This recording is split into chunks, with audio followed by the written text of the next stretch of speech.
الحمد لله رب العالمين والعاقبة للمتقين الصلاة والسلام على سيد المرسلين وعلى آله وأصحابه أجمعين أما بعد فأعوذ بالله من الشيطان الرجيم بسم الله الرحمن الرحيم قال الله تبارك وتعالى في القرآن العظيم والقرآن القديم والقرآن المجيد ألا إن أولياء الله لا خوف عليهم ولا هم يحزنون صدق الله مولانا العظيم وصدق رسوله النبي الأمين المتين الكريم ونحن على ذلك لمن الشاهدين والشاكرين والحمد لله رب العالمين. برادران ملت اسلامیہ، اسٹیج پر بیٹھے ہوئے علماء کرام و ائمہ مساجد، حفاظ و قراء اور حاضرین مجلس، عزت مآب خواتین اسلام، السلام علیکم ورحمۃ اللہ وبرکاتہ. وعلیکم السلام ورحمۃ اللہ وبرکاتہ. برادران ملت اسلامیہ، وقت بہت ہی مختصر ہے. 25 منٹ اگر ملا ہے تو کوشش یہ کروں گا کہ 20 منٹ کے اندر اپنی گفتگو کو سمیٹ دوں، چونکہ آپ حضرات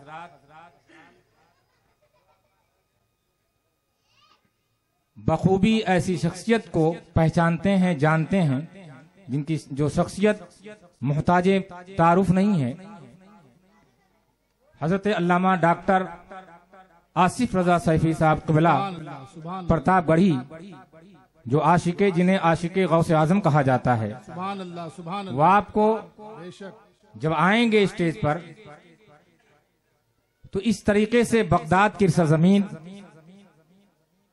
ایران، شام، کوفہ، ان تمام زیارت گاہوں کی سیر کراتے ہوئے واقعات کی شکل میں آپ حضرات ان کا بیان سماعت کریں گے. اللہ تبارک و تعالی نے قرآن مقدس کے اندر ارشاد فرمایا، الا ان اولیاء اللہ لا خوف علیہم ولا هم یحزنون. اس مقدس آیت کریمہ، اس مقدس آیت مبارکہ کا ترجمہ کرنے سے پہلے آئیے ہم اور آپ مل کر آقا نامدار، مدنی تاجدار، ہم غریبوں کے غم گسار، جانے ایمان، اصل ایمان، جانے کائنات، اصل کائنات، وجہ کائنات، سبب کائنات، حضور کریم علیہ الصلوۃ والتسلیم کی بارگاہ بے کس پناہ میں ادب کے ساتھ درود مبارکہ کا ورد کریں اور پڑھیں. اللہم صلی علی سیدنا مولانا محمد معدن الجود والکرم وآلہ وبارک وسلم صلاۃ و سلاما علیک سیدی یا رسول اللہ صلی اللہ تعالی علیہ وسلم. قرآن مقدس کی جس آیت کریمہ کی تلاوت کا شرف حاصل کیا، اس مقدس آیت کریمہ کی روشنی میں کچھ عرض و معروض سے پہلے بڑے اچھے نعت خواں گزر چکے، لیکن میں بھی یہ چاہتا ہوں کئی اشعار نہیں، بس ایک دو ارشاد. بہت اچھے، اور بہت اچھا مفتی صاحب، سبحان اللہ. اچھے مترنم آواز والے یہاں تشریف فرما ہیں. بس اپنی عقیدت و الفت حضور سیدنا غوث پاک کی بارگاہ میں پیش کر رہے ہیں، اور اس انداز میں پیش کر رہے ہیں جو انداز حضور صوفی جمیل الرحمن اعلی حضرت کی بارگاہ میں پیش کیا. اور آج ہم لوگوں کے حالات کیسے ہیں؟ ابھی ناظم اجلاس نے کہا مسجدیں بھی بہت ہو گئی، مدارس بھی بہت ہو گئے، عمل کرنے والے بھی بہت ہو گئے. حضور صوفی جمیل الرحمن کیا فرماتے ہیں اعلی حضرت کی بارگاہ میں؟ نہیں میرے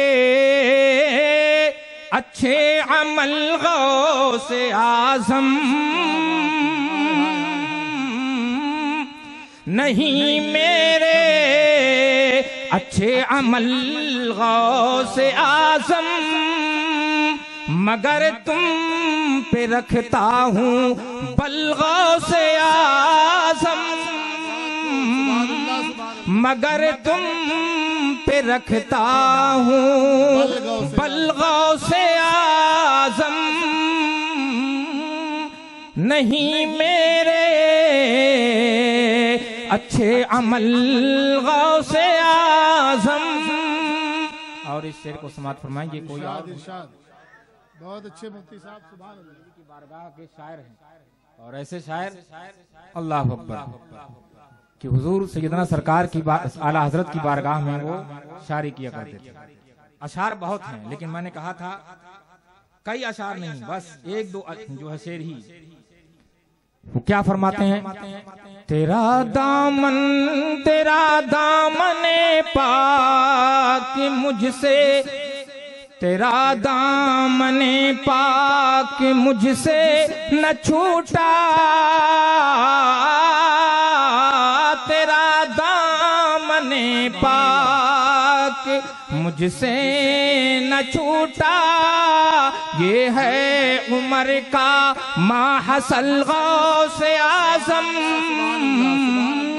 یہ ہے عمر کا ماحصل غوث اعظم.